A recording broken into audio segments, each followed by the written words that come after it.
આ ટ્રાન્સલેશન આખું એમણે ચેક પણ કરાવ્યું. અચ્છા.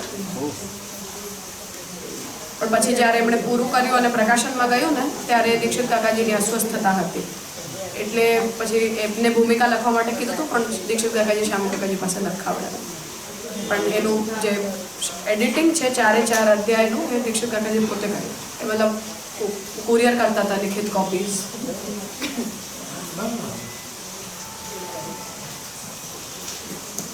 દીક્ષિત કાકાજી મધ્ય ભાષ્ય અને શાંકર ભાષ્ય ભણવા માટે ઓડુપી બનાવ્યા 3 વર્ષ રહીને.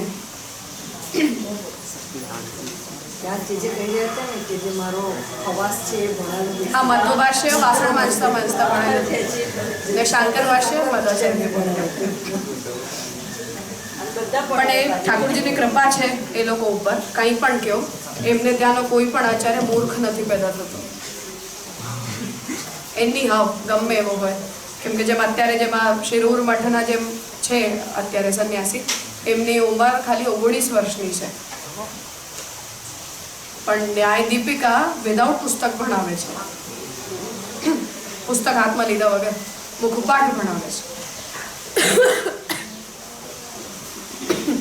કરીએ આપણે ષોડશગમ મુખપાઠ ભણાવીને તો બહુ મોટી.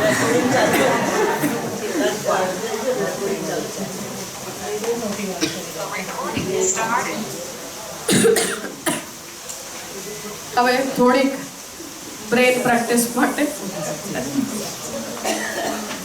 હવે અહીંયા એ પ્રશ્ન આવી રહ્યો છે કે તત્ર યમ વિચિકિત્સા કા યમ પ્રસિદ્ધિ નામઃ. કે હવે અહીંયા એ પ્રશ્ન વિચાર આવે છે કે આ પ્રસિદ્ધિ શબ્દનો શું તાત્પર્ય છે. કદાચિત સત્વેન પ્રતીત્ય હરહત્વમ ચેત તત્ પ્રતીત્યર્હત્વમ. ક્યારેક કોઈક વસ્તુ સત તરીકે આપણને પ્રતીત થાય, મતલબ કે પ્રધ્વંસા ભાવ ન થઈ જાય ત્યાં સુધી ઘટ મારા માટે સત છે, મારી પ્રતીતિમાં એ વસ્તુ સત્ય છે અને ન્યાયના સિદ્ધાંત પ્રમાણે સાચે સત જ છે. શંકરાચાર્યજીની જેમ એમાં કોઈ મિથ્યાત્વની સંભાવના નથી. તો કદાચિત સત્વેન પ્રતીત્યર્હત્વમ ચેત તત્ પ્રતીર્યહત્વમ. એ વસ્તુની પ્રતીતિને આપણે સત પ્રતીતિ કહીએ છીએ. કદાચિત એટલે કહ્યું છે કેમ કે ઓલવેઝ સત છે એવું ન્યાય નથી માનતું એના કારણે. તો જ્યારે મારી પ્રતીતિનો વિષય છે ત્યારે સત્ય છે, આટલું જ. હવે એની અંદર આપણી પાસે પ્રતીત્યર્હતાને એટલે મને અત્યારે થનારી પ્રતીતિને જ્યારે હું સત પ્રતીતિ કહી રહી છું ત્યારે એ સત પ્રતીતિ હોવાનો મતલબ શું, એની અહીંયા 2 સંભાવનાઓ વિચારાઈ રહી છે. નહીં, હોવું કે સ્વીકારવું. તો જ્યારે મારી પ્રતીતિમાં એ વસ્તુ સત છે તો મેં એને સત કેમ કહ્યું એના પાછળ 2 વિચાર અહીંયા ઉપસ્થિત કરી રહ્યા છે કે અભાવીય પ્રતિયોગિતાવત છેદકાવત છિન્નતયા. કોઈ પણ વસ્તુના અભાવથી પ્રતિયોગી હોવાને કારણે જે પણ વસ્તુ છે એનો અત્યારે મને અભાવ જ્ઞાન છે કે ભાવ જ્ઞાન છે, ભાવ જ્ઞાન છે. તો કોઈ પણ વસ્તુને હું સત કહી રહી છું તો સત કેમ કહી રહી છું કેમ કે મને એના અભાવથી પ્રતિયોગી એની સત્તાનું જ્ઞાન થઈ રહ્યું છે કે આ છે. એટલે અહીંયા ભાવ નહીં વાપરીને અભાવ્ય પ્રતિયોગિતા. આ ન્યાય એને એવી જ રીતે બોલે છે. થોડી મતલબ હોય કાંઈ નહીં વાતમાં પણ લેંગ્વેજ આવી જ છે. હા, થોડું આમ કાન પકડાવે. તો અભાવીય પ્રતિયોગિતાવત છેદકવત છિન્નતયા. પ્રતિયોગિતા જે છે અભાવની પ્રતિયોગિતા એટલે ભાવ. એક શબ્દથી એનો સમાસ વિચ્છેદ કરી દો તો ક્લિયર થઈ જશે. અભાવીય પ્રતિયોગિતા, અભાવની પ્રતિયોગિતા એટલે ભાવ સત્તા. એનાથી અવચ્છિન્ન અવચ્છેદક મતલબ કે એનાથી જેને તમે રિસ્પોન્ડ કરવા માંગી રહ્યા છો, અભાવીય પ્રતિયોગિતાથી તમે જેને રિસ્પોન્ડ કરવા માંગી રહ્યા છો એ વસ્તુ. આહોસ્વેત અવચ્છેદક અવચ્છિન્ન. હા, છોડી દો અત્યારે એને. હા, ડ્રોપ કરી દો. શબ્દ જાલ છે ખાલી, વસ્તુમાં કઈ પ્રોબ્લેમ નહીં આવે. એટલે કે મેં જ્યારે એવું કીધું કે ઘટ છે, ઘટ છે એનો મતલબ શું કે ઘટાભાવ નથી, હે ને. તો ઘટ છે આ બોલવું એ ઘટાભાવ નથી, આને પ્રીસપોઝ કરે છે. ઘટાભાવ ક્યારે નથી? અત્યારે નથી, આ રૂપમાં નથી, આ દેશમાં નથી, આ કાલમાં નથી, મારી દ્રષ્ટિમાં નથી. આટલી વસ્તુ ઘટ છે આ વાક્ય પ્રીસપોઝ કરી રહ્યો છે. તો અવચ્છિન્ન અવચ્છેદક હોવું મતલબ કે હું જ્યારે ઘટ છે આવું બોલી રહી છું તો એ કેટલા જ્ઞાનને રિસ્પોન્ડ કરે છે એને અવચ્છિન્ન કહેવાય છે. કે મેં જ્યારે કીધું કે આ ઘટ છે એનો મતલબ કે ઘટનો અભાવ નથી, આ રૂમમાં ઘટ છે, આ સ્થાનમાં ઘટ છે, આ કાલમાં ઘટ છે, મારી દ્રષ્ટિ સામર્થ્યના વિષયમાં ઘટ છે અને ઘટના રૂપ અને ઉપયોગિતામાં ઘટ છે. આટલા પ્રકારના જ્ઞાનને ઘટ છે આ વાક્ય રિસ્પોન્ડ કરી રહ્યું છે. એ બધા લખાય છે કાલ, દેશ અને સ્વરૂપ મુખ્યતયા 3. ઉપયોગિતા પણ બરોબર ને આપણે. હા. તો આ એક સત્તાનો તાત્પર્ય છે. આહોસ્વિત એટલે જ્યાં સુધી એ પ્રકારના જ્ઞાનનો ભંગ ના થઈ જાય એ મોમેન્ટ સુધી, હે ને, જ્યાં સુધી ઘટ નથી ઇત્યાકારક જ્ઞાન પ્રકટ ના થઈ જાય તેના પૂર્વ ક્ષણ સુધી આ જ્ઞાન રહેશે, હે ને, જેટલા પણ વર્ષ, જેટલા કલાક, વોટેવર, જ્યાં સુધી આ જ્ઞાનનો ભંગ ના થઈ જાય એ ક્ષણના પૂર્વ ક્ષણ સુધી એ વસ્તુની સત્યતાનો બોધ છે. અને બીજું તદ અનવચ્છિન્નતયા એટલે કે માનો હવે કોઈ વસ્તુની પ્રતીતિ મને અત્યારે નથી થઈ રહી, અંધારું છે પણ ઘટ છે, મને ખબર છે ઘટ છે, અંધારું છે, મારી આંખનો એ વિષય નથી, પરંતુ મારા સ્મૃતિ સંસ્કારથી હું એને કહી રહી છું કે ઘટ અહીંયા છે જ, ભલે અત્યારે મારી પ્રત્યક્ષનો એ વિષય નથી બની રહ્યો તો પણ સંસ્કારજન્યતાથી આપણું જ્ઞાન સિદ્ધ થઈ રહ્યું છે અને એ જ્ઞાનની અસિદ્ધિની પણ કોઈ સંભાવના નથી. એટલે મને એ વિષયમાં કોઈ ડાઉટ નથી કે આ રૂમમાં ગળો છે કે નહીં. તો અંધારામાં પણ ઘટ ન દેખાવા છતાં પણ જો હું એ જગ્યા ઉપર જઈને અને હાથ લગાડું તો મને ઘટની પ્રતીતિ થઈ જશે, જેનાથી મારા ઘટક જ્ઞાનની સિદ્ધિ થાય છે. એ અનવચ્છિન્નતયા એટલે કે તમારા બધા પેરામીટર્સ જસ્ટિફાઈ નથી પણ થતા તો પણ તમે કોન્ફિડન્સથી કહી શકો છો કે આ વસ્તુ અહીંયા છે જ. પ્રત્યક્ષ નહીં પણ જ્ઞાનથી, સંસ્કારજન્ય જ્ઞાન. અનવચ્છિન્નતયા એટલે અભાવીય પ્રતિયોગિતાથી અવચ્છેદક જો ન હોય તો પણ. હવે પહેલો પક્ષ વિચારી રહ્યા છે કે આદ્યતુ એટલે સત્તાના પ્રકાર તરીકે આ બધું આપણે પહેલા પક્ષમાં વિચારીએ તો ફરીથી હું કહી દઉં કે આ બધી કસરત આપણે ખાલી ભક્તિની નિત્યતા સિદ્ધ કરવા માટે કરી રહ્યા છીએ. એટલે જો આ બધામાં બહુ મગજ ના ચાલતું હોય તો માની લ્યો કે ભક્તિ નિત્ય છે,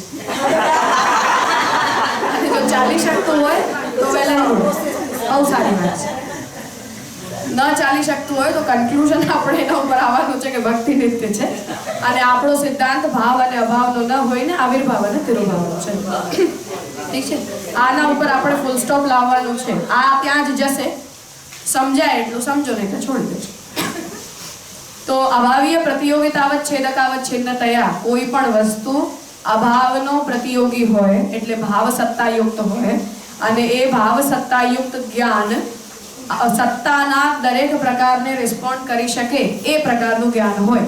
એ સંભાવનાને હવે અહીંયા સમજાવી રહ્યા છે કે જો આવું માની લઈએ આપણે સત્તાની પ્રતીતિની જ્ઞાનને તો આદ્યતુ સામાન્ય ધર્મ રહિતાનામ સામાન્ય ધર્મોથી રહિત એવા મેઘદૂત કાદંબરી યજ્ઞ દત્તાદિ રૂપાણામ તત્તદ વ્યક્તિનામ કે જે મેઘદૂતની અંદર કાલિદાસ જે છે એ કલ્પના કરી રહ્યા છે કે જે ગંધર્વ છે એ ગંધર્વ મેઘોને એવું કહી રહ્યો છે કે તું મારી પ્રિયસી સુધી મારો આ સમાચાર પહોંચાડજે, હે ને. તો એને શ્રાપ છે એટલે એ બંને એકબીજાથી અલગ છે અને જે ગંધર્વ છે એ મેઘોને આષાઢસ્ય પ્રથમ દિવસે આષાઢ માસના પહેલા દિવસે જ્યારે એને આકાશમાં વાદળાઓ દેખાય છે તો એને એવું કહે છે કે તમે તો એક જગ્યાએથી બીજી જગ્યાએ જનારા છો એટલે તમે મારી પ્રેમિકા સુધી મારો આ મેસેજ પહોંચાડજો. હવે આ આખી જે કલ્પનાના આધાર ઉપર આખું મેઘદૂત કાવ્ય પ્રકટ થયું છે.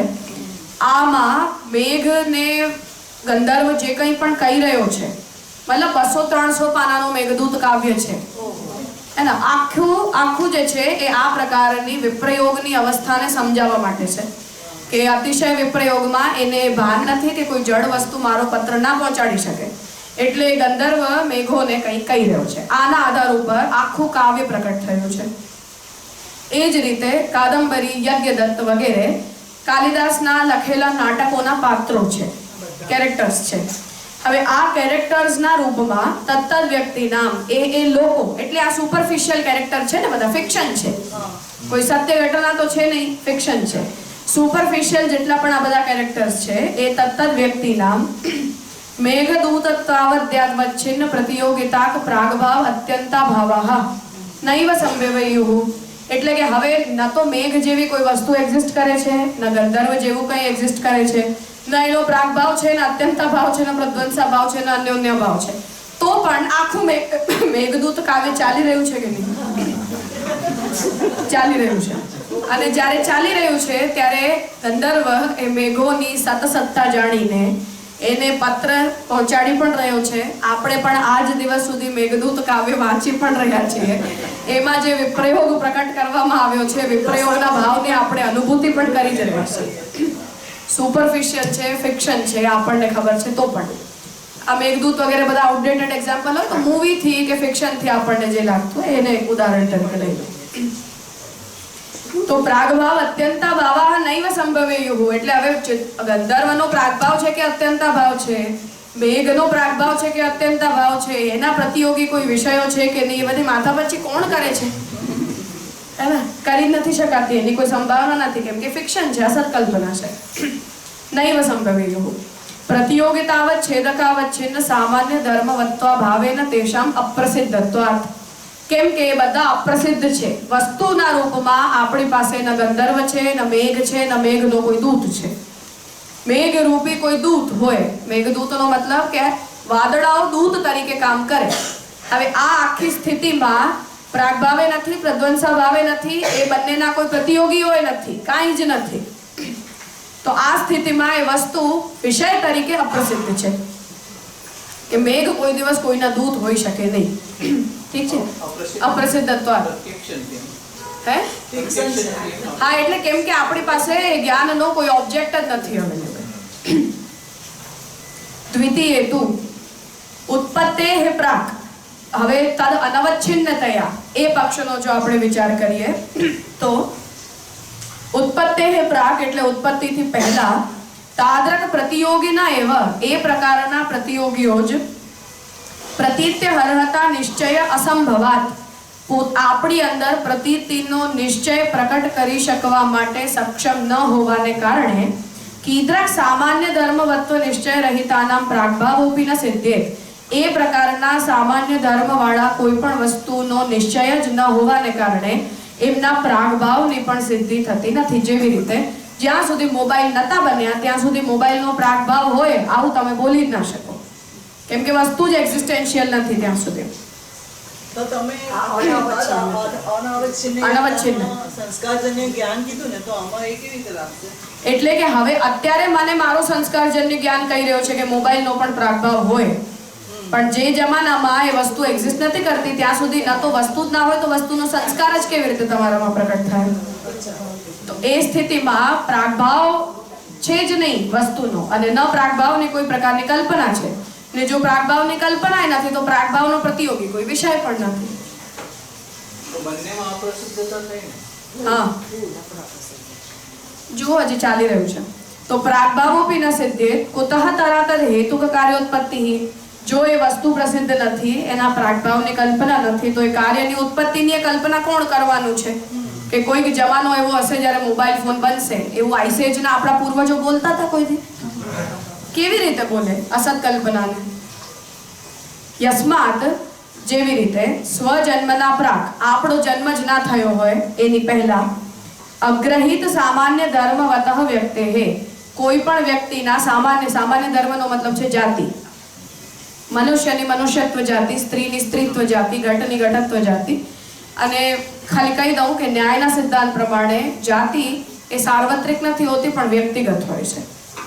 એટલે મારું સ્ત્રીત્વ એ મારું સ્ત્રીત્વ છે અને તમારું સ્ત્રીત્વ એ તમારું સ્ત્રીત્વ છે. એટલે એક સ્ત્રીત્વના જ્ઞાનથી બધાના સ્ત્રીત્વનું જ્ઞાન જરૂર થઈ જાય છે, પરંતુ આપણા બધાની જાતિ પરસ્પર અલગ અલગ જ હોય છે.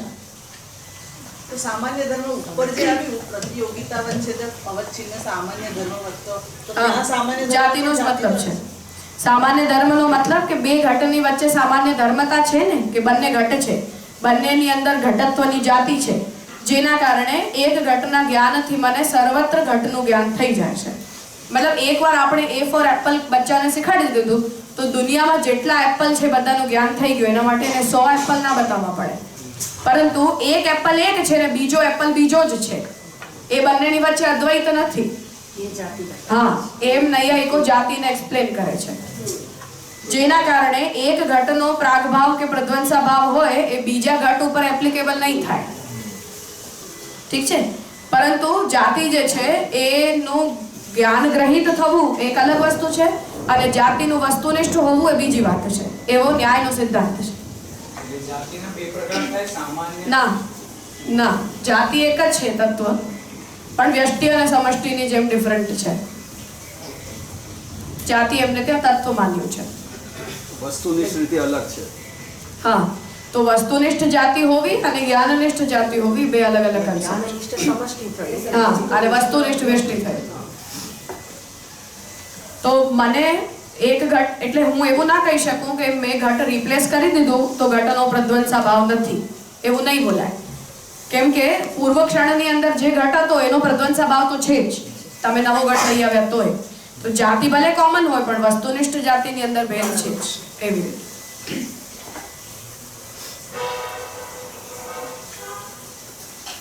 તો એને કહી રહ્યા છે કે યસ્માત સ્વજન્મના પ્રાક, આપણા પેદા થયા પહેલા અગ્રહિત સામાન્ય ધર્મવતઃ વ્યક્તે, તો મને મનુષ્યત્વની જાતિ ખબર છે, પણ હું જ્યાં સુધી પેદા નથી થઈ ત્યાં સુધી મારી અંદર રહેલા મનુષ્યત્વ રૂપી સામાન્ય ધર્મ તો અગ્રહિત છે ને, ગ્રહિત નથી ધર્મ એ ટાઈમ ઉપર.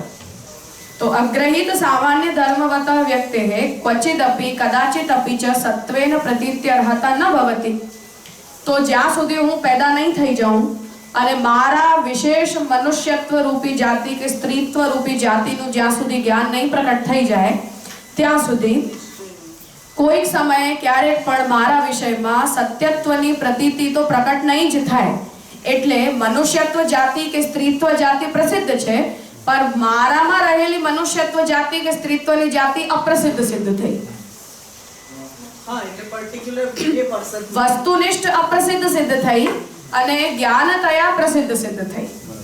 આવી સમજમાં?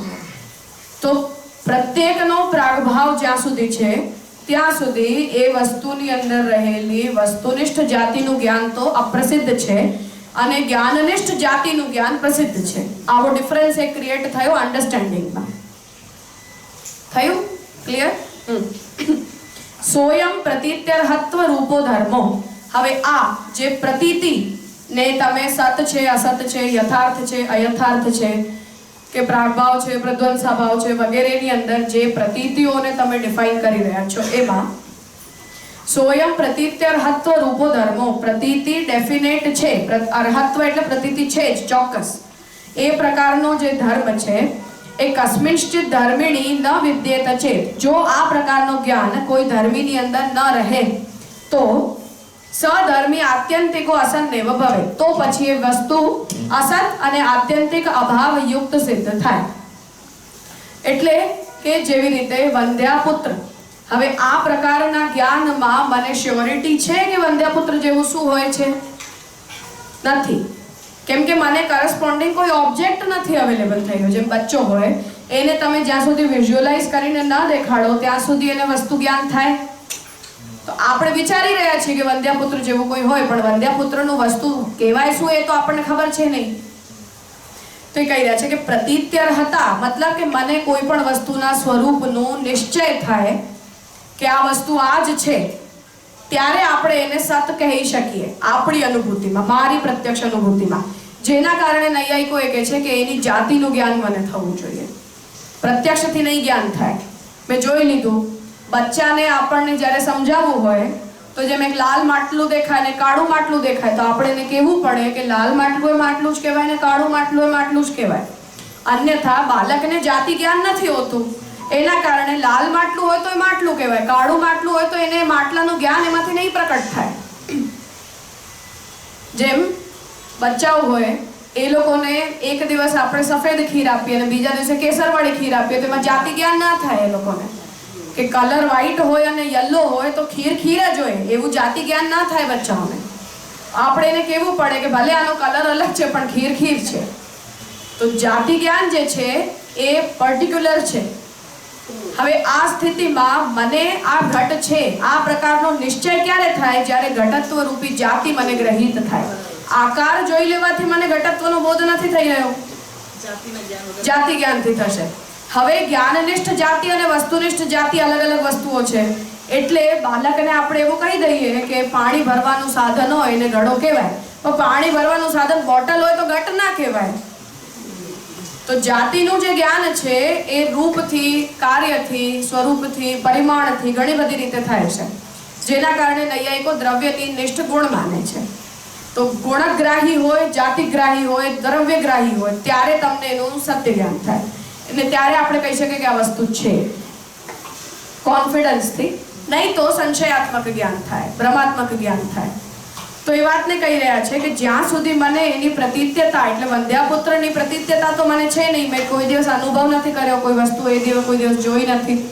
તો એ સ્થિતિમાં એની અંદર ધર્મીની અંદર જે પ્રકારના ધર્મો રહેવા જોઈએ એની અનુપસ્થિતિના કારણે એ આત્યંતિક અને અસત સિદ્ધ થાય છે, જેના કારણે આપણે વંધ્યાપુત્રની સત્તાને અસત સત્તા કહી રહ્યા છીએ. જાતિ જ્ઞાન હોય તો તમે આ સિદ્ધ કરી શકો.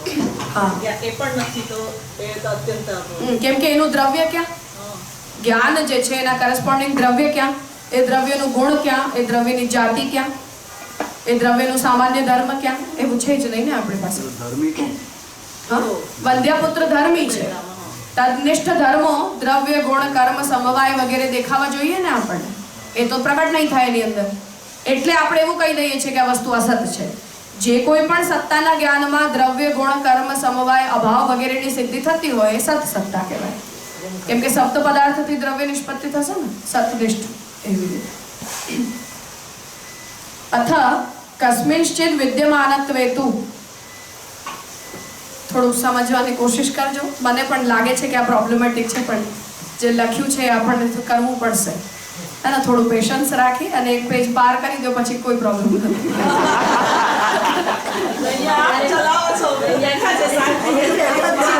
એટલે મને ખબર છે કે સમજવામાં તકલીફ પડે છે, પણ હવે જે લખ્યું છે શબ્દ કે જે કોઈ જરાક જોવું સમજાવવામાં થોડી તકલીફ ચોક્કસ પડશે. ના, એમાં મને કોઈ પ્રોબ્લેમ નથી, પણ પરિણામલક્ષી થવું જોઈએ. એટલે પરિણામ એ છે કે ભક્તિની બીજી બધી માથા વચ્ચે એક તરફ છે.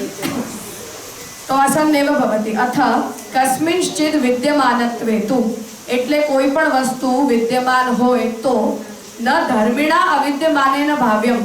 તો આપણે એ ધર્મી છે અને એ દ્રવ્ય, ગુણ, કર્મ, સમવાય, અભાવ વગેરે પોતાના ધર્મોને ધારણ કરેલો ધર્મી છે એ પ્રકારનું જ્ઞાન આપણને થાય તો જ આપણે વસ્તુને સત કહીએ, અન્યથા આપણે એને અસત કહીએ છીએ. ન્યાય એને અસત કહે છે. અથ કસ્મિંશ્ચિદ વિદ્યમાનત્વેતુ. જેમ મૃગજળ ફોર એક્ઝામ્પલ વિદ્યમાન છે, મને મારી આંખો તો એ જ પ્રક્રિયાને જોઈ રહી છે કે અહીંયા પાણી છે, પણ એ ધર્મી દ્રવ્ય, ગુણ, કર્મ, સમવાય વગેરે ધર્મોને ધારણ કરેલો છે નથી. એટલે જો નજીક જાઉં છું ત્યારે એ મને અસત સત્તા તરીકે પ્રતીત થાય છે. દૂરથી મને સત સત્તા લાગતી હતી કે અહીંયા પાણી તો છે જ, એટલે માણસ શોધવા જાય છે, પણ એમાં કોઈ દ્રવ્ય નથી. એટલે જલનું દ્રવ્ય નથી રહી રહ્યું, જલના ગુણ નથી રહી રહ્યા, તો અભાવ પ્રતિયોગિતા પણ એની અંદર નથી રહી રહી. એના કારણે વસ્તુ પ્રાતિભાષિક સિદ્ધ થઈ જઈ રહી છે. તો ધર્મી છે, મને પ્રતીતિ થઈ ગઈ કે જલ છે ધર્મીની, પણ એ ધર્મી પોતાના ધર્મોને ધારણ કરેલો છે નથી. એવો અનુભવ થાય છે કે નહીં આપણને? કહી રહ્યા છે કે જો અથ કસ્મિંશ્ચિદ વિદ્યમાનત્વેતુ. મને કોઈ વસ્તુ છે એવો મારો જ્ઞાન છે તો પણ ન ધર્મિણા અવિદ્યમાનેન ભાવ્યમ. ધર્મી તરીકે અવિદ્યમાન છે એવી આપણે જો એમાં ભાવના ન કરતા હોઈએ તો જ એને સત સત્તા કહેવાય. એટલે કે મને ધર્મ સહિત ધર્મી બોધ હોવો જોઈએ. ખાલી ધર્મી બોધ થાય પણ એના ધર્મ એમાં પ્રકટ ના થતા હોય તો આપણને ડાઉટ થાય કે ના થાય? જેવી રીતે આપણી અન્ડરસ્ટેન્ડિંગ જે છે એ હોય કે પાણી છે એ શીત સ્વભાવવાન હોય. હવે આપણે પહાડોની અંદર જઈએ અને ત્યાં આપણને ગરમ જલનો કૂવો નીકળે અને એ જલ સ્વભાવતઃ ગરમ જ હોય તો આપણને ડાઉટ થાય કે નહીં કે આ કેવું પાણી છે કે ગરમ થાય છે? કેમ કે પાણી રૂપી ધર્મીમાં શીતલત્વના ધર્મનો આપણો બોધ છે અને એ સંસ્કારજન્ય છે, અનુભવજન્ય છે, પ્રત્યક્ષજન્ય છે. એટલે કોઈ પણ જગ્યાએ જો પાણી ઠંડુ થાય જ નહીં અને હંમેશા ગરમ રહે તો આપણને શંકા જાય કે નહીં કે આ શું છે? એ શંકા કેમ ગઈ? કેમ કે ધર્મી તો જલ જ છે, પણ એ પોતાના સ્વાભાવિક ધર્મોને નથી પ્રકટ કરી રહ્યો. તો એ પ્રકારની ધર્મીની સત્તાનો જ્ઞાન હોવા છતાં પણ આપણને શંકા પ્રકટ થાય છે. અને જો એ ધર્મી પોતાના સ્વાભાવિક ધર્મોને પ્રકટ કરતો દેખાય તો જ આપણને એમાં નિશ્ચયાત્મક બુદ્ધિ થાય છે કે નહીં આ પાણી જ છે. એટલે અહીંયા એમ કહે છે કે ધર્મ વિદ્યમાન અહીંયા જે વિદ્યમાન પહેલા કહ્યું તો એ ધર્મ વિદ્યમાન હોય પણ ધર્મી વિદ્યમાન ના હોય પણ એનું આપણને ભાવિની વૃત્તિથી ખ્યાલ આવે કે આ ધર્મી છે તો ધર્મીનું બી અનુસંધાન હોવું જોઈએ. નહીં, અહીંયા એ કહી રહ્યા છે કે અથ કસ્મિંશ્ચિદ વિદ્યમાનત્વે તુ, શું વિદ્યમાન છે? કોઈ વસ્તુની સત્તા વિદ્યમાન છે, કોઈ વસ્તુ છે વિદ્યમાન છે. ન ધર્મિણા અવિદ્યમાને ન, એટલે ધર્મ ધારણ કરેલા ધર્મી તરીકે અવિદ્યમાન નથી તો જ એની અંદર આપણને સત્સત્તાનો બોધ થાય. એટલે સત્તા જેની પણ છે તેમાં આપણને ધર્મી તરીકે એની અંદર ધર્મો ધારણ કરેલા ધર્મો સહિત એનું જ્ઞાન થવું. હોવું જોઈએ. દ્રવ્ય ગુણ કર્મ સમવાય અભાવ, પાંચેની સાથે એનું જ્ઞાન આપણને થવું જોઈએ.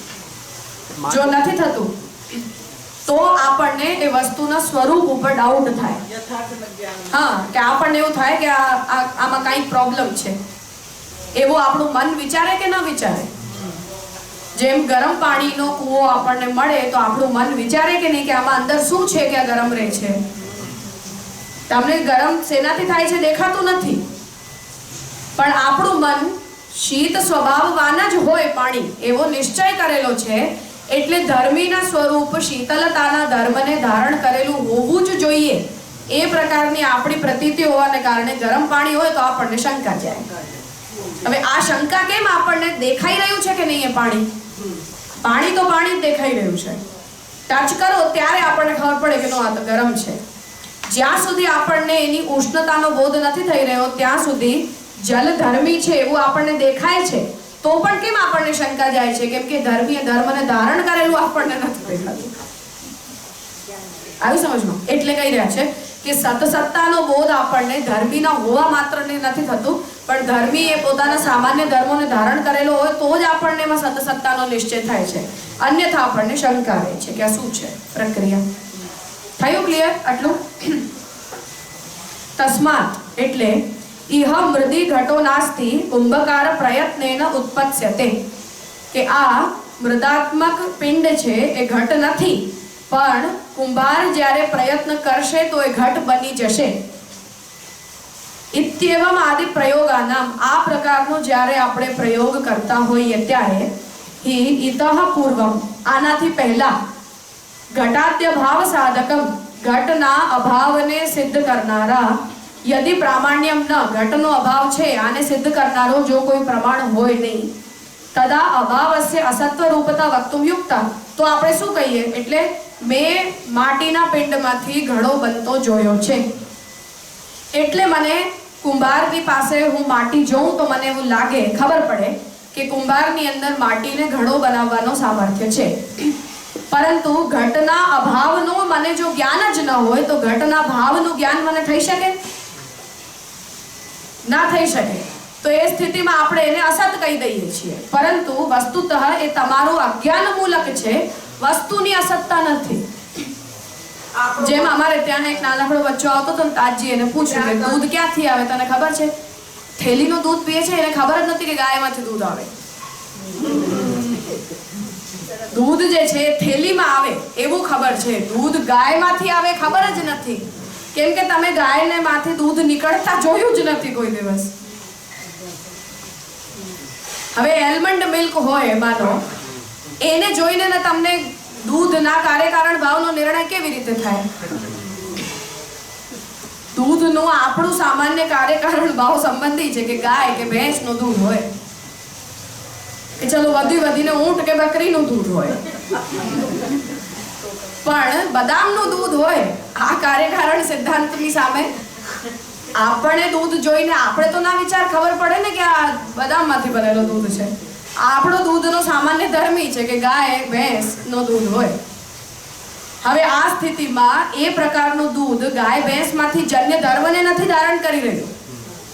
એ એલમંડ મિલ્કનો ધર્મી બદામના દૂધના ધર્મને ધારણ કરી રહ્યો છે.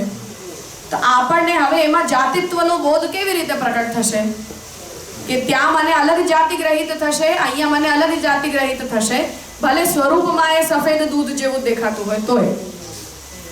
આવ્યું સમજમાં?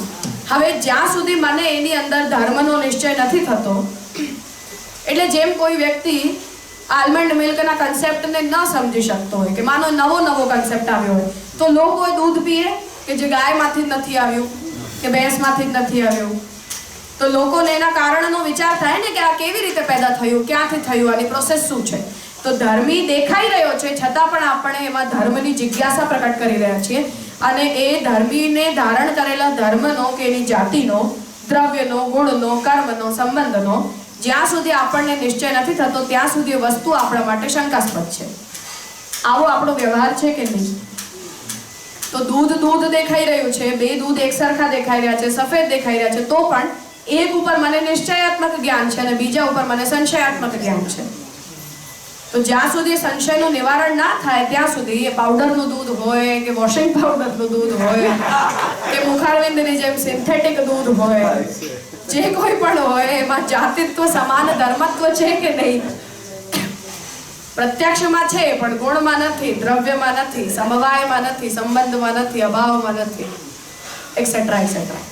આવી રીતે તો એને અહીંયા કહી રહ્યા છે કે મને ફોર એક્ઝામ્પલ કુંભાર માટીમાંથી ઘટ બનાવે, ઘટ નામની કોઈ વસ્તુ હોય અને ઘટ પ્રતિયોગી અભાવ હોય, આ કન્સેપ્ટ જ્યાં સુધી મારા મગજમાં છે નહીં ત્યાં સુધી મારા માટે ઘટ અસત હોય કે અસત ના હોય એની અસત્તાનું જ્ઞાન છે. મને એ કહી રહ્યા છે કે ઇત્યવમાદિ પ્રયોગાનાભિ ઇતઃ પૂર્વમ, એટલે ઘટ પોતાનો આકાર ધારણ ન કરી લે ત્યાં સુધી ઘટાદ્ય ભાવ સાધકમ યદિ પ્રામાણ્યમ ન, ઘટના અભાવને સિદ્ધ કરનારનું જો પ્રામાણ્ય તમારી પાસે ન હોય તો ઘટની સ્થિતિને સિદ્ધ કરનારું પણ પ્રમાણ તમારી પાસે નહીં હોય, કેમ કે બંને એકબીજાના પ્રતિયોગી જ્ઞાનથી જ જ્ઞાન પ્રગટ થશે. ઘટનું હોવું અને ઘટનું ના હોવું આ બંને એકબીજા ઉપર ડિપેન્ડન્ટ નોલેજ છે અને આ એનો સિદ્ધાંત છે. એકબીજા ઉપર નિર્ભર છે આ બંને જ્ઞાનના પ્રકારો. તો યદિ પ્રામાણ્યમ ન તદા અભાવસ્ય અસત્વ રૂપતા યુક્તમ, તમે જો એવું કહો કે ઘટ જેવું કંઈ હોતું જ નથી, તો જે સમય તમને ઘટના અભાવનું જ્ઞાન નથી કે ઘટના ભાવનું જ્ઞાન નથી ત્યાં સુધી જો ઘટને તમે અસત સત્તા તરીકે બોલો તો એ બરાબર જ કહેવાય. થયું? પ્રમાણાવગત વસ્તુનઃ, પ્રમાણ દ્વારા સમજાનારી વસ્તુમાં અસત્વ અસંભવાત, પણ પ્રત્યક્ષથી, ચાહે અનુમાનથી, ચાહે શબ્દથી, જો કોઈ પણ પ્રમાણથી તમને વસ્તુનું જ્ઞાન કરાવી દેવામાં આવે તો તમે પછી એ વસ્તુને અસત નથી કહી શકતા. જેમ ચાહે અનુમાનજન્ય જ્ઞાન પણ કેમ ન હોય, પણ ધુવાણો જોઈને અગ્નિની કલ્પના એને આપણે સતજ્ઞાન માનીએ છીએ કે નથી માનતા, અને અગ્નિની સત્તા ત્યાં છે જ એવો નિશ્ચય આપણને હોય છે કે નથી હોતો? હોય જ છે, કેમ કે પ્રમાણજન્ય જ્ઞાન છે, ભલે મેં આગ જોઈ નથી તોય. અથ અભાવસ્ય સ્વ પ્રતિયોગી અસત્વ રૂપત્વે, એટલે જે અભાવ છે એ પોતાનાથી પ્રતિયોગી અસત્વના રૂપમાં અભ્યુપગમ્ય માને તું, જો એનું આપણને એ પ્રકારે જ્ઞાન થાય કે અભાવ શબ્દનો મતલબ શું કે પોતાનાથી પ્રતિયોગી અસત પદાર્થનો સ્વરૂપ, એને અભાવ કહેવાય. આ પ્રકારે જો મને અભાવનું સ્વરૂપ સમજાતું હોય તો અભાવો ન સત પ્રતિયોગિકો ભવે, તો પછી અભાવ સતનો પ્રતિયોગી થયો કે અભાવ અસતનો પ્રતિયોગી થયો?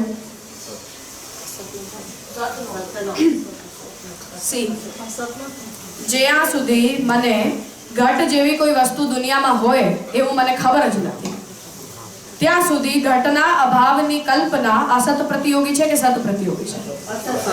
અસત પ્રતિયોગી છે. જેમ જ્યાં સુધી એનો પ્રાગભાવ છે, હજી સુધી કુંભારે માટીમાંથી ઘડો બનાવ્યો નથી, ત્યાં સુધી ઘટાભાવનો જ્ઞાન અસત પ્રતિયોગી છે કે સત પ્રતિયોગી? અસત પ્રતિયોગી છે. હવે આમાં નૈયાયિકોનો સિદ્ધાંત કે દરેક અભાવનો પ્રતિયોગી સત જ્ઞાન હોય, આ સિદ્ધાંત રહ્યો કે ના રહ્યો? ના રહ્યો. ના રહ્યો. એમ તો જ ખોટો પડી ગયો. એમનો સિદ્ધાંત જ ખોટો પડી ગયો. ઉલ્ટો થઈ ગયો ને. तो अभ्युपगम्य माने तो अभावो न सत प्रतियोगी को भवे किंतु असत प्रतियोगी को भवे. असत प्रतियोगी के ज्ञान थयो ने तमने अभावनो.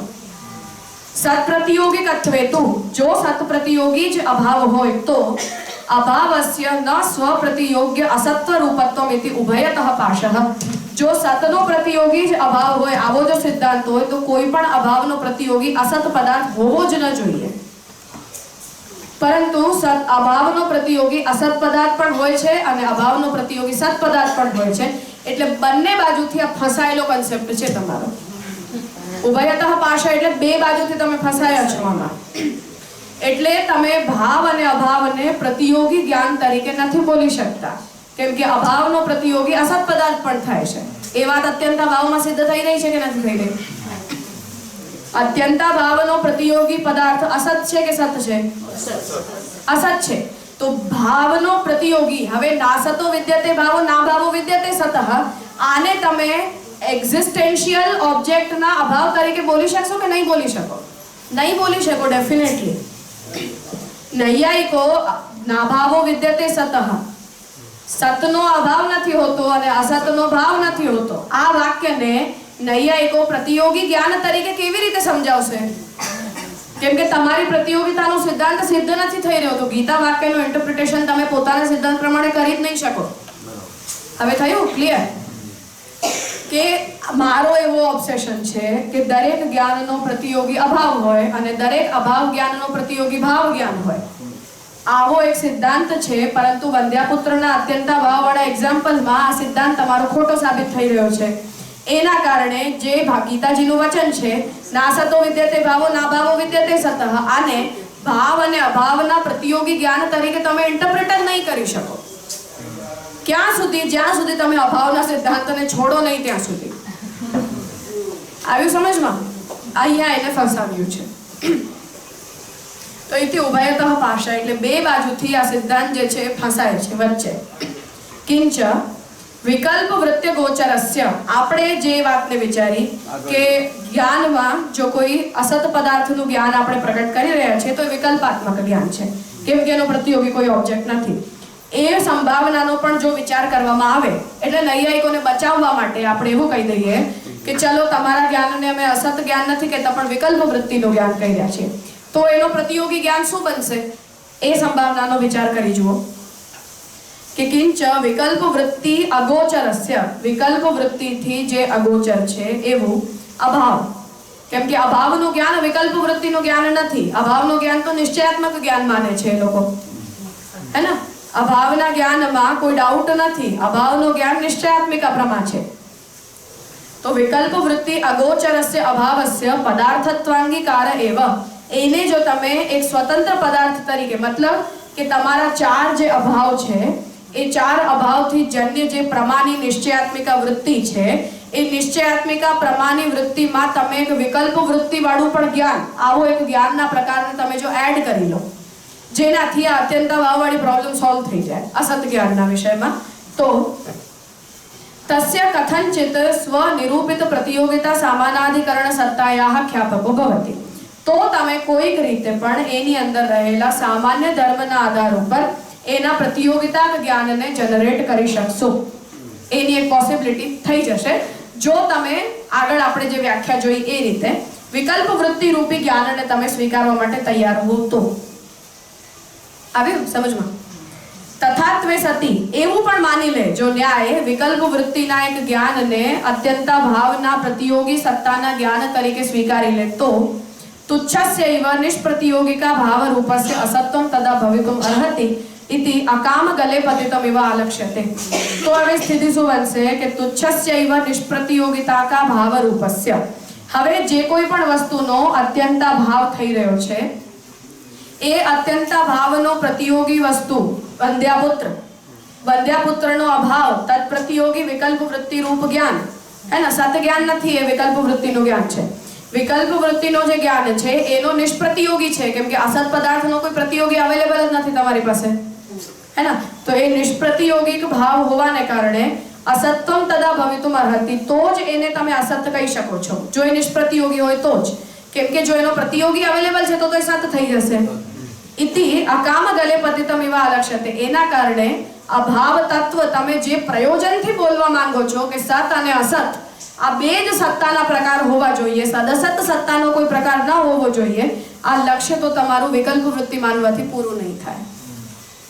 એટલે કે નાસતો વિદ્યતે ભાવો નાભાવો વિદ્યતે સતઃ, આમાં ભગવાન સત અને અસત થી અતિરિક્ત કોઈ સદસત સત્તા બતાવી રહ્યા છે? નથી બતાવી રહ્યા. ભગવાન ખાલી બે સત્તા કહી રહ્યા છે કે અસતો એની સત્તા સંભવ નથી, સતની અસત્તા સંભવ નથી. હવે આ વાક્યમાં વિકલ્પ વૃત્તિવાળા જ્ઞાનને જો આપણે વચ્ચે લઈને આવીએ તો ભગવાનના વાક્યમાં સદસત સત્તાના જ્ઞાનને આપણને એડ કરવું પડે, અન્યથા ગીતાજીનું આ વાક્ય સિદ્ધ કેવી રીતે થાય? એમના મતમાં. કેમ કે તમે સતને એક રીતે ડિફાઇન કરો છો, અસતને તમે બીજી રીતે ડિફાઇન કરો છો, અને એ બેની વચ્ચે તમારી પાસે કાંઈ નથી, સદસત સત્તાનો કોઈ પ્રકાર અવેલેબલ નથી. અને તમે જે અભાવની સિદ્ધિ દ્વારા પ્રતિયોગિતા પદાર્થની સિદ્ધિ માનવા માંગી રહ્યા છો એ કેસમાં અત્યંતા ભાવને સમજાવવા માટે તો તમારે વિકલ્પ વૃત્તિને સ્વીકારવી જ પડે. ને વિકલ્પ વૃત્તિને તમે જો સ્વીકારી લો છો તો તમારે સત અને અસતથી તૃતીય સદસત સત્તાનો પણ એક પ્રકાર હોય એવું તમારે કહેવું પડે. અને જો તમે કહી દો છો તોય ગીતાજીના વચનનું બીજું ઇન્ટરપ્રિટેશન પોસિબલ નથી. આવ્યું સમજમાં? ભગવાનની પાસે સત્તાના કેવલ બે વિકલ્પ છે, ન ત્રીજો છે, ન ચોથો છે, ન પાંચમો છે. કે સત સત્તાનો અસત સત્તા પોસિબલ નથી અને અસત પદાર્થની સત્તા પોસિબલ નથી. હવે તમારે પોતાની પરિભાષામાં, પોતાના સિદ્ધાંતમાં આ એક જ વાક્યની બે સત્તાઓને જ સમજાવવાની છે. ત્રીજી સત્તાનો વિકલ્પ તમારી પાસે છે નહીં અત્યારે. આ સ્થિતિમાં હવે જો તમે અત્યંતા ભાવથી ઉપલક્ષિત વંધ્યાપુત્રના કોઈ એક્ઝામ્પલને તમારે સમજાવવું હોય તમારી નીતિ પ્રમાણે, તો એ ન સતસત્તામાં સિદ્ધ થઈ રહ્યું છે ને અસત સત્તામાં સિદ્ધ થઈ રહ્યું છે. એને તમારે અભાવને પ્રોટેક્ટ કરતા કરતા સદસત કહેવું પડશે. અને જો તમે સદસત બોલી રહ્યા છો તો ગીતાજીનું વચન તમે વ્યાખ્યાયિત નહીં કરી શકો. ને જો તમે એને વ્યાખ્યાયિત નહીં કરી શકો તો અમારા ઇન્ટરપ્રિટેશન ઉપર શું કરવા સવાલ ઊભો કરો છો? આ આપણો જવાબ છે. નાસતો વિદ્યતે ભાવો નાભાવો વિદ્યતે નાસતો વિદ્યતે ભાવો નાભાવો વિદ્યતે સતઃ. આને બીજી રીતે ઇન્ટરપ્રેટ કરો એવો પ્રપોઝલ તમારો છે, ન્યાયનો છે. તો જવાબદારી સિદ્ધ કરવાની કોની પાસે છે? ન્યાયની પાસે છે. તમે કરો સિદ્ધ તમારા સિદ્ધાંત પ્રમાણે આને કે ભગવાન જે કહેવા માંગે છે એનો શું અર્થ છે. તો તમારે સત અને અસતમાંથી કોઈ એકને પસંદ કરવી પડે. સદસતનો વિકલ્પ જ નથી. આ પ્રોબ્લેમ શંકરાચાર્યજી ઉપર પણ છે. શંકરાચાર્યજી જગતના માટે શું કહી રહ્યા છે કે જગત સત પણ નથી, અસત પણ નથી, સદસત છે. કેમ કે સત પદાર્થ જે છે એની ત્રૈકાલિક સત્તા હોવી જોઈએ, અસત પદાર્થની અનુભૂતિ જ ન થવી જોઈએ. પણ જગત ત્રૈકાલિક સત્તા વાળો નથી, પણ જગતની અનુભૂતિ તો થાય છે. એટલે શંકરાચાર્યજી કહે છે કે જગતની સત્તા એ સત પણ નથી, અસત પણ નથી અને સદસત છે. હવે તમે નાસતો વિદ્યતે ભાવો ના ભાવો વિદ્યતે સતઃને સમજાવો. ભગવાન અહીંયા કોઈ ત્રીજી સત્તાનો વિકલ્પ આપી રહ્યા નથી તમને. એક સત સત્તા છે અને એક અસત સત્તા છે. આ બંનેમાં તમે આ વાતને સમજાવો. તમારા સિદ્ધાંતમાં થશે? નહીં જ થાય. ન્યાયથી થશે? નહીં જ થાય. તો જો તમે એને પોતાના સિદ્ધાંતમાં ફિટ કરીને પરિભાષિત નથી કરી શકતા તો અમે અમારા સિદ્ધાંતથી એને જે રીતે પરિભાષિત કરીએ છીએ એ બરાબર છે, એ કહેવાનો મતલબ છે. હે ને? કેમ કે તમને વિકલ્પ વૃત્તિ માનીને અને સદસત સત્તાનો એક ત્રીજો ક્લોઝ કહેવો જ પડશે. યા તો તમારો અભાવનો સિદ્ધાંત સાચો યા ઠાકોરજીનું વચન સાચું. આ બે જ છે આપણી પાસે. બે નહીં સાથે થાય અહીંયા આ સ્થિતિમાં. થયું ક્લિયર? આ આખું માથા બચ્ચી હતી. એટલે ભક્તિમાં આ ચાર અભાવ ગણાવ્યા એમણે, એની સામે આપણે ગણાવ્યા કે ચારે ચાર અભાવ નથી.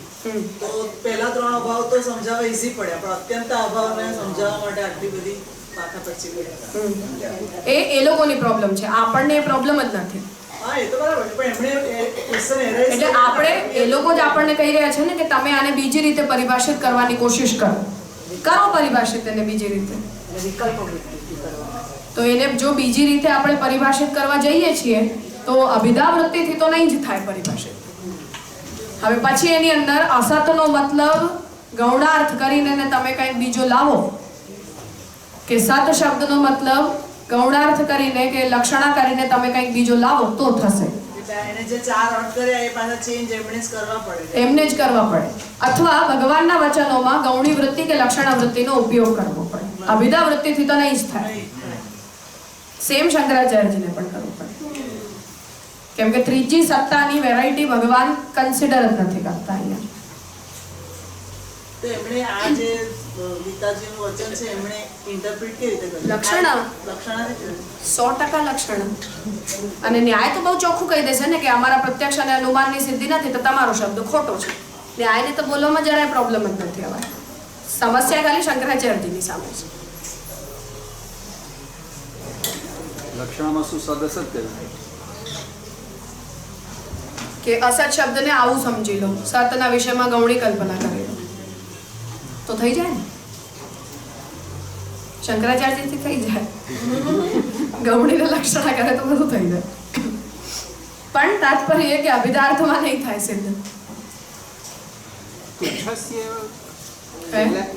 સતી તુચ્છસ્યૈવ પહેલા એક તુચ્છ એને ઈ ટર્મનો યુઝ કરવાનું કારણ શું? મતલબ કે આપણે પ્રસિદ્ધ અને અપ્રસિદ્ધ થી અભાવની કન્સિડરેશન કરતા હતા ને, તો આપણે એવું કહ્યું કે જે પ્રસિદ્ધ વસ્તુ હોય એ પ્રસિદ્ધ વસ્તુના વિષયમાં આપણે પ્રાગભાવ અને પ્રધ્વંસાભાવનો વિચાર કરીએ અને જે અપ્રસિદ્ધ વસ્તુ હોય એનું તો અત્યંતાભાવ જ માનીને આપણે બેઠા હોઈએ. એટલે કહી રહ્યા છે કે વસ્તુ જો સિદ્ધાંત પ્રમાણે એ અપ્રસિદ્ધ છે, જ્યાં સુધી અપ્રસિદ્ધ છે ત્યાં સુધી તો એ અસત જ છે. જ્યારે પ્રસિદ્ધ થઈ જશે ત્યારે જે અત્યંત ભાવની કેટેગરીમાં વસ્તુ આવતી હતી એ અપ્રાગભાવ અને પ્રધ્વંસાભાવની કેટેગરીમાં જતી રહેશે. તો જ્યાં સુધી પ્રસિદ્ધ છે ત્યાં અપ્રસિદ્ધ છે ત્યાં સુધી તો દરેક વસ્તુનો અત્યંત ભાવ જ તમે માની રહ્યા છો અને અત્યંત ભાવ માની રહ્યા છો તો એવી દરેક વસ્તુ અપ્રસિદ્ધ વસ્તુનો પ્રતિયોગી પદાર્થ તમારી પાસે અવેલેબલ નથી. તો જ્યાં સુધી એ નથી અવેલેબલ ત્યાં સુધી તમારા માટે અસત હતું. જ્યારે અવેલેબલ થઈ ગયું તો હવે પાછું સત થઈ ગયું. તો ના સતો વિદ્યતે ભાવો ના ભાવો વિદ્યતે સતસ્ય જાય ક્યાં વચન? ભગવાને કહી રહ્યા છે કે અસતની સત્તા નથી પોસિબલ અને સત્તાની અસત્તા નથી પોસિબલ. તો અત્યંતા ભાવ વાળી વસ્તુ પ્રાગભાવ અને પ્રધ્વંસા ભાવની કેટેગરીમાં આવશે જ કેવી રીતે? કેમ કે જે વસ્તુ અસત છે એ સત થઈ જ નથી શકતી કોઈ દિવસ, ને જે વસ્તુ સત છે કોઈ દિવસ અસત નથી થઈ શકતી. આ તો ભગવાન આજ્ઞા કરી રહ્યા છે. તો અત્યંતા ભાવની કેટેગરીમાં લખાયેલી વસ્તુ પ્રાગભાવ અને પ્રધ્વંસા ભાવની કેટેગરીમાં આવશે જ કેવી રીતે? ગીતાજીના વચન પ્રમાણે પોસિબલ જ નથી ને, થિયરેટિકલી પોસિબલ નથી. કે મોબાઈલ ફોન કાલ સુધી તમારું અત્યંતા ભાવની કક્ષામાં છે અને આજે પ્રાગભાવની કક્ષામાં જતું રહ્યું. તો ભગવાન તો આ ઇન્ટરચેન્જેબિલિટીને માનવાના જ નથી. તો ના ભાવો વિદ્યતે સત અને નાસતો વિદ્યતે ભાવો આ વચનોની એપ્લિકેબિલિટી અભાવના સિદ્ધાંતમાં સંભવ નથી.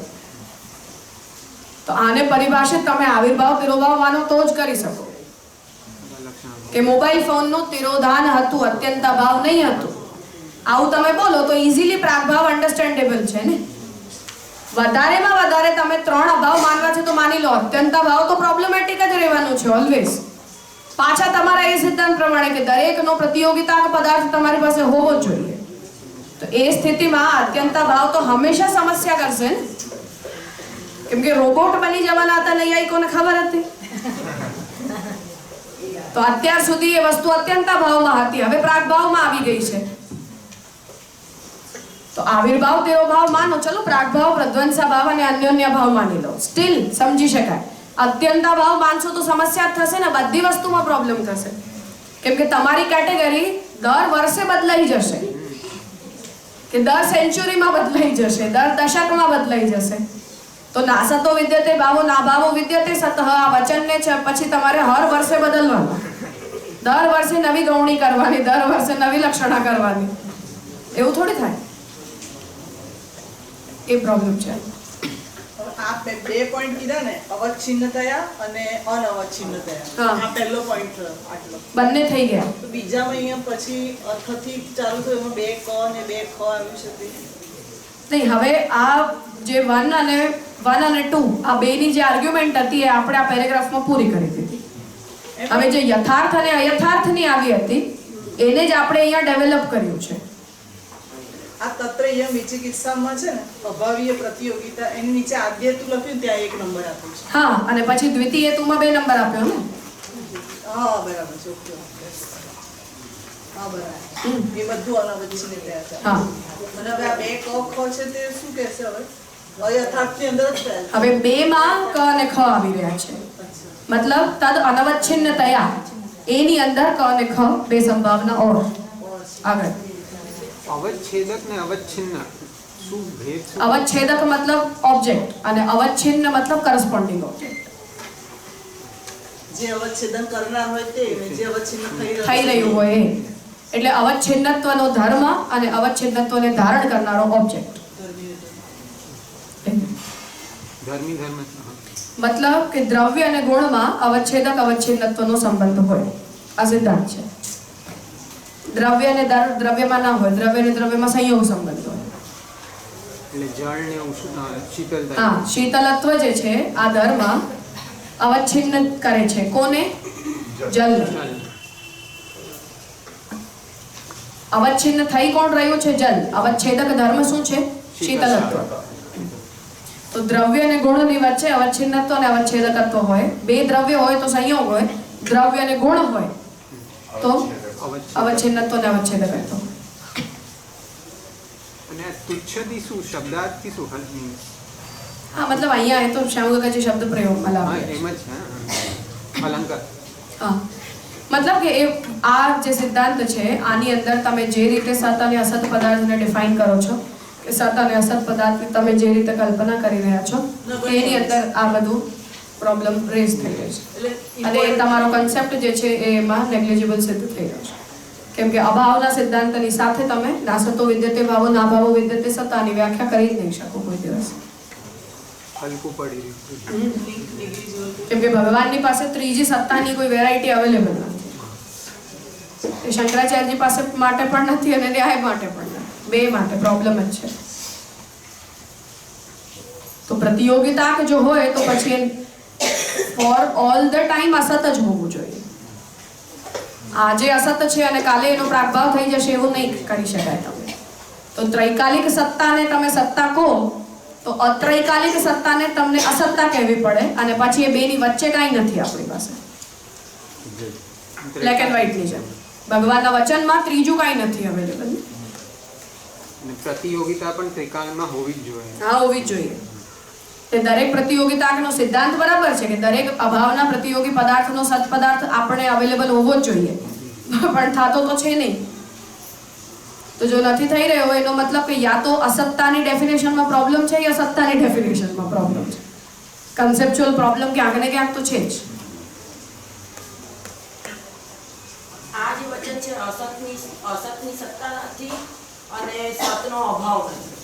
એ વચન કેમ ઠાકોરજીને કહેવા પડ્યા છે? એ આ લોકોના પ્રકૃતિ પુરુષવાદને રિસ્પોન્ડ કરે છે ને ભગવાન સાંખ્ય સિદ્ધાંત.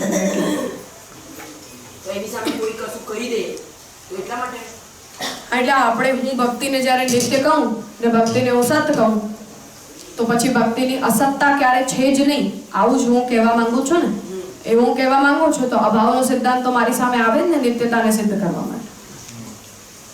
ના, એટલે હું જગત અને બ્રહ્મના સંદર્ભમાં કહ્યું. એ સંદર્ભમાં અહીંયા આગળ નથી કહેવામાં આવ્યું. અહીંયા આપણે આ વિચાર ભક્તિના સંદર્ભમાં કરી રહ્યા છીએ. પણ નાસતો વિદ્યતે ભાવો નાભાવો વિદ્યતે સત આ વચનનો પ્રયોગ ઠાકોરજીએ તો જગતની સત્યતા બતાવવા માટે જ કર્યો છે. કેમ કે સાંખ્ય સિદ્ધાંતની અંદર દ્વૈતવાદીઓ એને નાશવંત માને છે. તો આ ભગવાન જે છે એ ત્યાં જ એ વિષયને કહેવા માંગે છે. એ જ સંદર્ભમાં કહેવાનું. સત સત્તા આત્મા સત્ય છે. આત્મા નિત્ય સર્વગત સ્થાણો છે. એ સાંખ્ય યોગની અંદર શેશ્વર સાંખ્યને બતાવવા માટે આ વાક્ય છે. ના સતો વિદ્યતે ભાવો ના ભાવો વિદ્યતે સત. તો પછી નૈયાયિકો એમ બી આર્ગ્યુમેન્ટ કરી શકે ને કે ભાઈ અમારું અપવાદ છે જે અત્યંતા ભાવ છે એને તમે અપવાદ સમજી લો. આપણે એની સામે જે આર્ગ્યુમેન્ટ કર્યો કે તમારા સિદ્ધાંતને કારણે અત્યંતા ભાવને કારણે તમારો સિદ્ધાંત અભાવનો ખોટો પડે છે. તો એ લોકો એમ બી કહી શકે ને કે ભાઈ અત્યંતા ભાવને તમે અપવાદરૂપ ગણો. કોઈ પણ સિદ્ધાંતમાં કોઈ જેમ ઉત્સર્ગ અપવાદ હોય તો એવી રીતે કરે તો શું એની પાસે આપે? એ લોકોની પાસેની પ્રોબ્લેમ એ છે કે એ લોકો એ ગ્રાઉન્ડ ઉપર ગીતાજીના વચનને ખોટું કહેવા માટે તૈયાર થશે, પણ અત્યંતા ભાવને અપવાદ નહીં કે. હા, નોર્મલ બહુ વાત છે આમાં. કેમ કે પ્રત્યક્ષ, અનુમાન અને શબ્દ એ ત્રણેય ઇક્વિવેલન્ટ પ્રમાણ છે. હા, તો પ્રત્યક્ષ બાદ થતો હોય એવો શબ્દ ના માની શકાય, અથવા એ શબ્દના સ્વરૂપની અંદર તમારે કોઈ પરિવર્તન કરવું પડે તો જ એને માની શકાય. બાકી પ્રત્યક્ષથી ના સમજાય એ રીતે તમે કોઈ પણ વસ્તુની શબ્દથી વ્યાખ્યા ના કરી શકો. પ્રત્યક્ષવાદ તો પ્રોબ્લેમ છે, એટલે તો અર્ધનાસ્તિક કહે છે. આ એમણે જે અને મહાપ્રભુજી એટલા વિપરીત છે એ વિષયમાં કે પ્રત્યક્ષનો બાદ થતો હોય તો ભલે થાય, શબ્દ છે એ સાચું, તમારો પ્રત્યક્ષ ખોટો. તો આપણે પ્રોસિજરલી જ એકબીજાથી ઓપોઝિટ ચાલીએ છે ને, એટલે થોડી સમસ્યા તો રહેવાની જ છે.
ના ના, રામાનુજાચાર્યજી, મધ્વાચાર્યજી બધા ભરી ભરીને ખંડન જ તો કર્યા છે.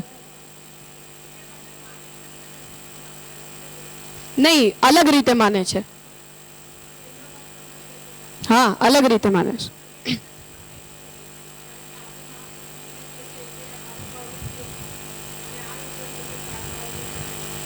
હા, તો વિરુદ્ધ જ છે ને. હા, બિલકુલ.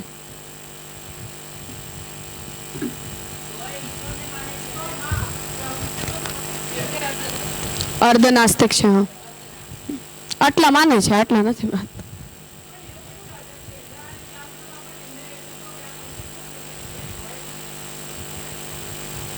હા, તો એ તો બધા અસત્ય શાસ્ત્રો ઠાકોરજીની ઈચ્છાથી ઋષિઓએ પ્રકટ કર્યા છે, તો થાય છે.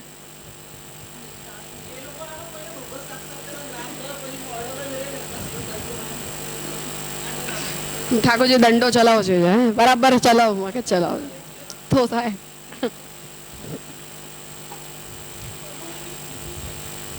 હે, પરમાણુ સુધી તો સાયન્સે પહોંચી જ ગયું ને. પરમાણુ સુધી પહોંચવામાં ક્યાં સમસ્યા છે? આટમ તો આપણે પણ દેખાય છે ને. હા, પરમાણુ મતલબ દ્રવ્યનું સત્ય છે. આત્મા પરમાણુથી નથી બનતી. આત્મા વ્યતિરિક્ત તત્વ છે. દ્રવ્ય, ગુણ, કર્મ, સમવાય અને અભાવ આના પરમાણુઓ હોય છે. આત્મા સ્વતંત્ર છે અને આત્માના બે ભેદ છે, જીવાત્મા અને પરમાત્મા. પરિચ્છિન્ન ચૈતન્ય જીવાત્મા છે, અપરિચ્છિન્ન કર્તા ચૈતન્ય ઈશ્વર છે. એનર્જી જેન્યુઇનલી પૂછું છું, નહીં તો કાલે કરીએ. પાછું આ ચાલુ તો થશે જ કાલે પણ.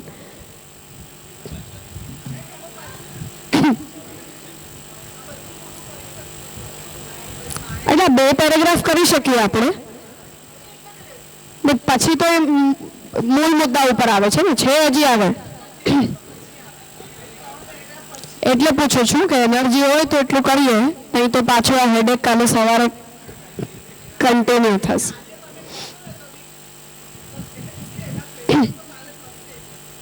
મને પ્રોબ્લેમ નથી, તમે જેમ કે હું એમ કરું એવું પૂછું છું. Majority wins. કાલે કરવું છે યાર, નિર્ણય આપો ને ભાઈ. કાલે કાલે હું તો કરવાની જ છું, જેને જવું હોય જાય, ના જવું હોય બેસી રહે. પૂરું તો કાલે નહીં જ થાય, ગ્રંથ તો કાલે પૂરો નહીં જ થાય. મને એને કોઈ ઉતાવળ નથી, શક્તિ હોય તો કરે, ના હોય તો કાલે કરે.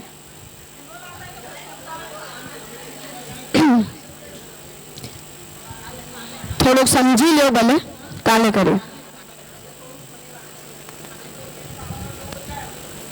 કાલે કરે, કઈ વાંધો નથી.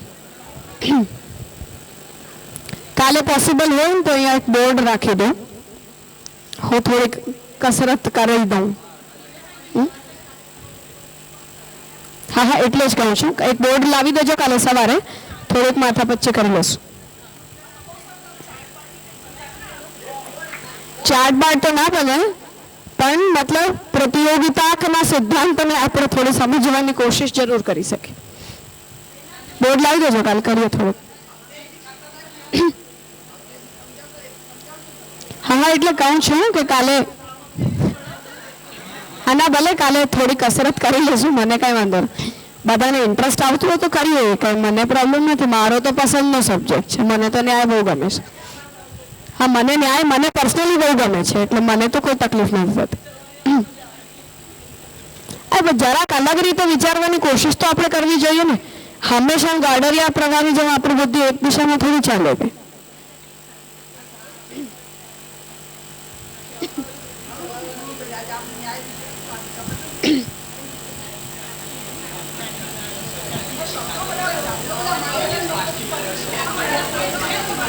એટલે જ આપણે પ્રહસ્તવાદ ચાલુ નથી કર્યો, નહીં તો પુરુષોત્તમજી છે ને એકદમ આમ વાઘની જેમ સામે આવી રહ્યા છે. બિલકુલ હા, અવતાર અદાવલી જે પહેલો પાર્ટ છે ને એની અંદર પુરુષોત્તમજી એકદમ એના સિંગવાળા મૂડમાં છે.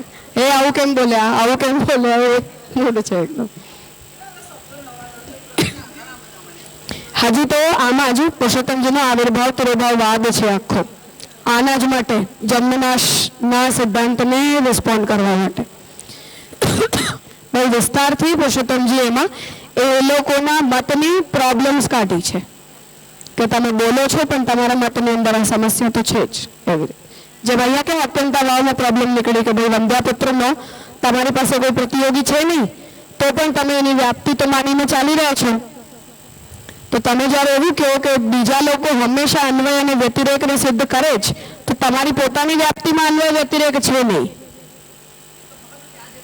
તો તમે બીજાઓ પાસે કેવી રીતે એક્સપેક્ટ કરો કે હંમેશા તમારા બધા મતની અંદર અન્વય અને વ્યતિરેકની સિદ્ધિ હોવી જ જોઈએ. થઈ જાય છે, નોટ અ પ્રોબ્લેમ, પણ તમારા પોતાના જ મતમાં પહેલા તો નથી થઈ રહી. આવિર્ભાવ તિરોભાવવાદમાં પુરુષોત્તમજીએ બહુ વિસ્તારથી એનો વિચાર કર્યો છે, મતલબ આપણી અપ્રત્યક્ષ સિદ્ધિના વિષયમાં.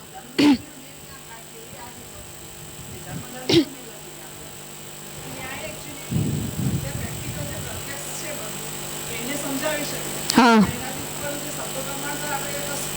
ના સિદ્ધ ના થાય ને ત્યાં તો. એટલે જ ન્યાયને સર્વોપકારી શાસ્ત્ર કહ્યું છે, કેમ કે તમે કોઈ પણ વસ્તુને જોવા માટે ની જે દ્રષ્ટિ મળે ને એ ન્યાયની કસરતથી મળે, કે તમે આ વસ્તુને આવી રીતે સમજી શકો અને દરેક વસ્તુની સત્તાના વિષયમાં તમે થોડા સિરિયસ થઈ શકો. એવું નહીં કે ઘટ છે એમ નહીં બોલી દેવાનું, એને એની આજુબાજુની બધી ચારે તરફથી એને વસ્તુ પરીક્ષણ કરો પછી બોલો કે ઘટા અસ્તિ એમ. તો ન્યાય દ્રષ્ટિ તો આપે જ છે. એટલે જ મેં કીધું ને કે એવી ઉક્તિ છે કે વેદાંતી જો ન્યાય ભણ્યા વગર વેદાંત ભણે તો અન્યાયી વેદાંતી છે. તમે વેદાંતની સાથે અન્યાય કરો છો. ન્યાય ભણ્યા વગર વેદાંતમાં મગજ ચલાવો તો વેદાંતની સાથે અન્યાય થાય એવું ન્યાયની યુઝફુલનેસ છે. અનુમાનજન્ય છે, શબ્દજન્ય હોવામાં કોઈ પ્રોબ્લેમ નથી એ લોકોને, પણ શબ્દ સર્વોપરી પ્રમાણ છે એવું નહીં કહેવાનું. જે વસ્તુની પ્રત્યક્ષથી સિદ્ધિ થઈ શકે છે એના વિષયમાં પણ તમે શબ્દ લાવો અને એનું પ્રામાણ્ય બોલો એવું નહીં કરવાનું. જ્યાં સુધી પ્રત્યક્ષ બાદ ના થાય ત્યાં સુધી શબ્દ કંઈ કહેતું હોય તો કોઈ પ્રોબ્લેમ નથી. પ્રત્યક્ષથી અતીત હોય એની જો અનુમાન અને ઉપમાનથી પણ સિદ્ધિ ના થઈ શકતી હોય તો શબ્દ જે કે બરાબર છે. કેમ કે આત્મસિદ્ધિ પ્રત્યક્ષથી એ લોકો પણ નથી માનતા. આત્માનું એ લોકો માનસ પ્રત્યક્ષ માને છે, જે યોગીની સમાધિની અવસ્થામાં થાય છે. મહાપ્રભુજીએ પુરુષોત્તમજીએ એના ઉપર પણ રિસ્પોન્ડ કર્યું છે કે આત્માનો માનસ પ્રત્યક્ષ નથી હોતો, જેના કારણે મહાપ્રભુજીએ જ્યારે સર્વનિર્ણય પ્રકરણમાં આત્માના અનુભવના સાધનો બતાવે છે ને ત્યાં મહાપ્રભુજી એ વાતનો નિષેધ કરી રહ્યા છે કે માનસ પ્રત્યક્ષ ગોચરત્વ આત્માનો ધર્મ નથી. હા, કેમ કે મન દ્વારા આત્મા ગ્રહિત થઈ શકે છે એવું બોલો તો મન જે છે પ્રાકૃત ઉપકરણ છે, આત્મા અપ્રાકૃત ઓબ્જેક્ટ છે, તો પ્રાકૃત ઉપકરણથી અપ્રાકૃત ઓબ્જેક્ટનું ગ્રહણ કેવી રીતે થાય? તો ત્યાં મહાપ્રભુજીનું માનસ પ્રત્યક્ષ નથી સ્વીકારતા. નૈયાયિકોએ આત્માનું પણ માનસ પ્રત્યક્ષ માન્યું છે, પણ સમાધિની અવસ્થા યોગીને થાય છે.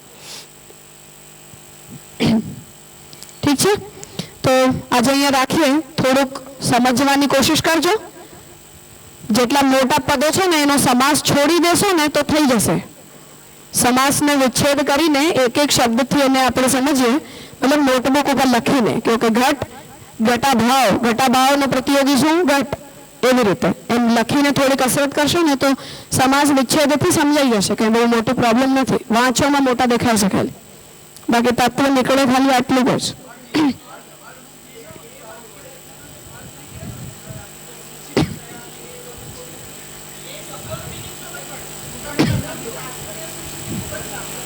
એટલે જ કહું છું કે એની આમ એને છે ને થોડુંક આમ મેથ્સમાં કેમ આપણે 1+1 લખીને 2 કરીએ તો જ સમજાય એવું છે. થોડુંક આની અંદર થોડી લિખિત કસરત કરીએ ને તો થઈ જાય, નહીં તો થોડી મુશ્કેલી પડશે.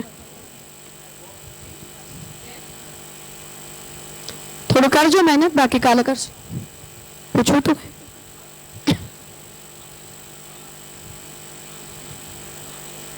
સોરી.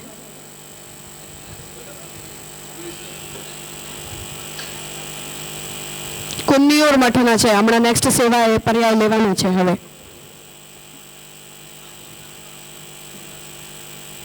ના, એ તો પેજાવર મઠની સાથે હતું. એના તો વિશ્વપ્રસન્ન તીર્થ છે. એ મતલબ ઉત્તરાદિ મઠ, પેજાવર મઠ અને કુન્નિયોર મઠ, આ ત્રણેયના જે મધ્વાચાર્ય છે એ લોકોને ન્યાયથી કંઈક વિશેષ પ્રેમ છે બધાને જ. તો વિશ્વપ્રસન્ન તીર્થ સ્વામીજીના જે પહેલા હતા વિશ્વેશજી, એ પણ ન્યાયના મૂર્ધન્ય વિદ્વાન હતા. જેટલું પોતાનો મત એટલું ન્યાય હતો ને પણ એટલો સારો અભ્યાસ હતો. એટલે ગુરુને હોય તો શિષ્ય સુધી પાસ થાય ને એના કારણે.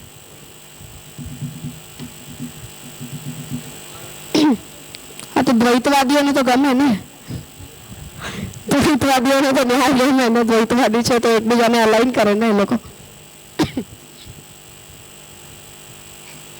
ઠીક છે, તો કાલે કરીએ આગળ. આપણે ઉજના દર્શન થશે ત્યાં પછી ત્યાં સન્મુખ થઈને